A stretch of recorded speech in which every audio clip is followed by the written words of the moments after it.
Hey, Shad here with SpeedAddicts, the fastest growing gear site on the web. Today we're going to uncrate the KYT R2R.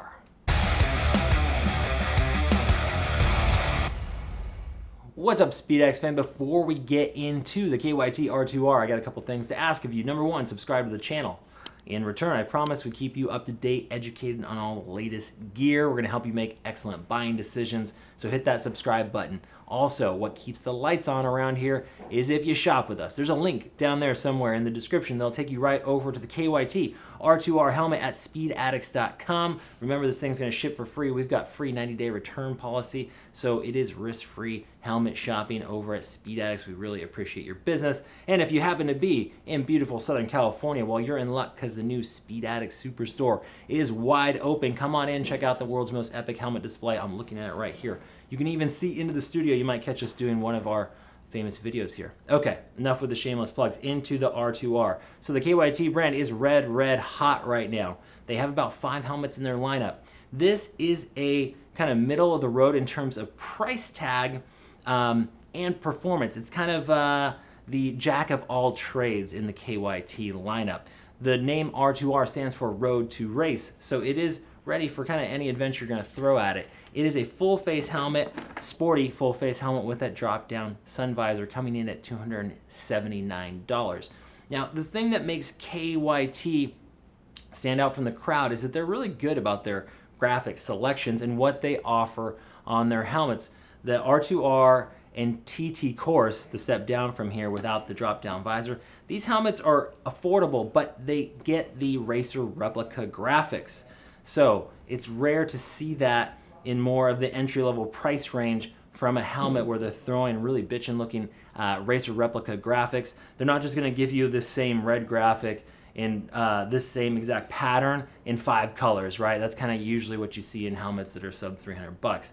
Not with KYT, and just the overall styling of this thing is pretty sick. We got this extra long profile, looks like a GP racing helmet with the big diffuser, but they didn't just paint the diffuser, they actually went with like a translucent smoke, which is unique. It's not something you see every day. So you got that long profile, you got a helmet that is aerodynamic, it is going to suit you for spirited street riding. It's got an upgraded interior compared to the TT Course and that drop down visor. The shell construction is thermoplastic, aka polycarbonate, as opposed to their more expensive helmets like the NZ Race or the KX1, which are composite or carbon fiber. Those helmets creep up into the $500–600 range. So thermoplastic or polycarbonate shell construction is what is helping this price stay affordable. 3 pounds, 5 ounces, so 3.5 pounds, which for a helmet with a drop-down visor isn't too bad. We like to see it sub 3.5 pounds. Makes it feel light. It's easy on your neck, that sort of thing.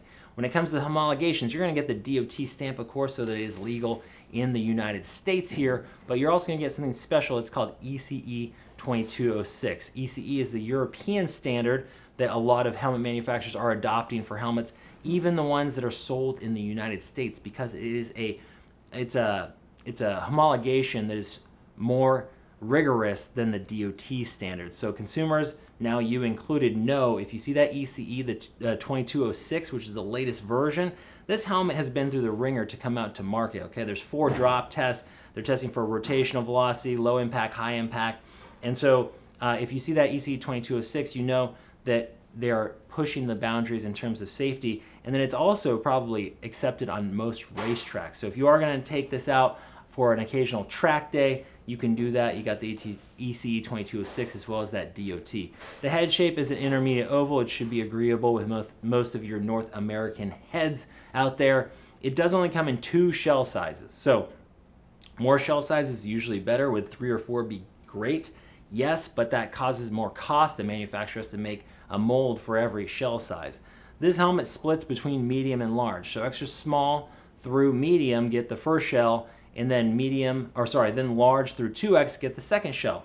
And the sizes in between are made up with different thicknesses of the cheek pads and liner, which means you can customize. So if you get a medium helmet that fits you great in the crown, which is where you should focus, but the cheek pads are a little loose, you can get those small cheek pads sent out to you and size it up in the face, make it squeeze you like you want it. In terms of how it runs, I think it runs pretty true. I usually wear an extra large. We'll show you me in the extra large in a minute here. It feels good. The shape is definitely an intermediate oval. I feel like it fits true to size. There's a sizing chart at SpeedAddicts.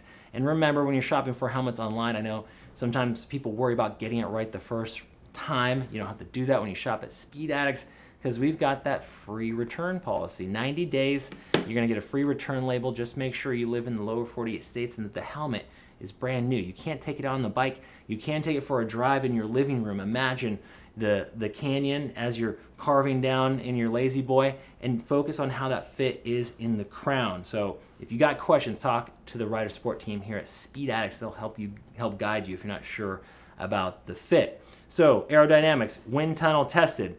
KYT makes racing helmets, so they know how to get the aerodynamics right. You don't have to worry about that here. And like I showed you already, that beautiful spoiler in the back is happening.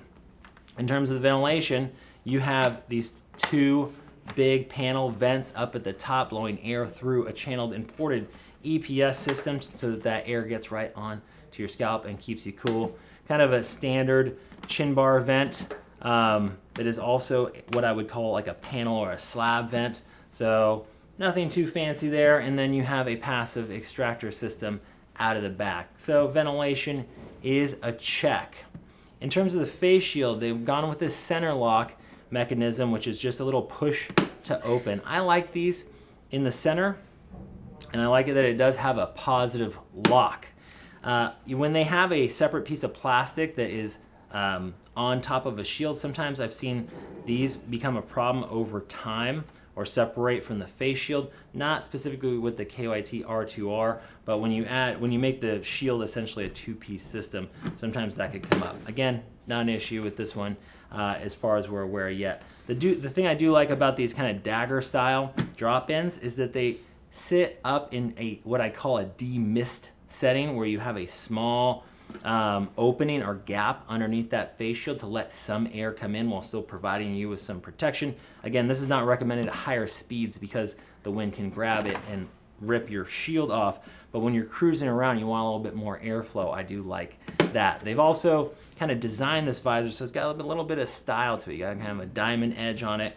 It is a toolless visor swap here, so you're just going to go ahead and grab that dial to release this visor. It comes right on and off. They've got all the different flavors from smoke to iridium, whatever you want to spice it up. But you do have that interior face shield in smoke that is going to be actuated over here on your left side on this bottom edge. Helmet is comm system ready, but you're going to run into this actuator for your drop down face shield. For a clamp style kit, you're either going to have to go behind it or on top of it with an adhesive mount. I'd probably go with the sticky mount on top of it instead of trying to clamp over your shield mechanism here. The face shield itself is a stout injection molded face shield that is Pinlock ready, but not included at $279. They're going to make you buy the Pinlock insert separately. If you're not familiar, that is for fog mitigation. It's an interior lens that sticks up on those nipples on the inside of the face shield, creating a system that is resistant to fog. It's a two-pane setup there. You do have a few detents, okay? So that final one is a big one, right? So you kind of go from a third of the way open to all the way closed, but you do have a couple detents above that. That about does it for the exterior of the R2R. Overall, just a good looking lid with a lot of features at under $300. But let's turn it over and see what we got inside. So you're getting a chin curtain right out of the box. They're going to have that installed. That's going to help cut down on some of the air turbulence, especially in cooler weather. Some folks like to wear this. You don't have to. You can remove it just by pulling it out. It's just a press fit around that edge. You also are noticing the quick release cheek pads right here. So if EMS has to remove you from the helmet, they can do so. It's nice to have extra safety built into your R2R. And then we have a standard D-ring closure here. Removable washable liner, and it is comm system ready. I told you that earlier, but I forgot to mention the reason it is comm system ready is because it has speaker pockets in it, which is pretty standard in this point in the game. We'll go ahead and remove this liner. This is a step up from the TT course, so if you're coming from a TT course, you'll just know there's a few more panels, a little bit more stitching, just a little bit extra. They're calling out that the R2R is friendly with most eyeglasses. I say most because it will depend on your frames. Not all will play well with all helmets. It's kind of dependent also on your head shape there. All right, there is your cheek pad. Again, available in different sizes to custom fit. Removable, washable. We'll go ahead and move that visor out of the way so I can pull the rest of this liner out of the way. The liner is one and the same with the neck roll. We'll go ahead and pull this. Okay, there we go. So there is your liner.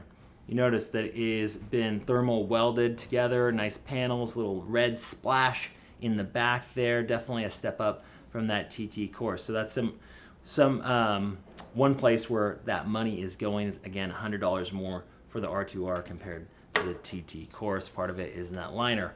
Channeled, ported, EPS, crush liner that is passing that ECE 2206. There are your speaker pockets down low. That about does it. This thing's gonna breathe well. It's got that versatile drop-down visor. And of course, the most important feature of a helmet is that it's got that ECE 2206 on it. It's ready for the road. It's ready for the race. It's the R2R from KYT, available now at SpeedAddicts.com. Thanks for watching, guys. Again, if you're in SoCal, come by the Superstore. We'll see you in here. Take care.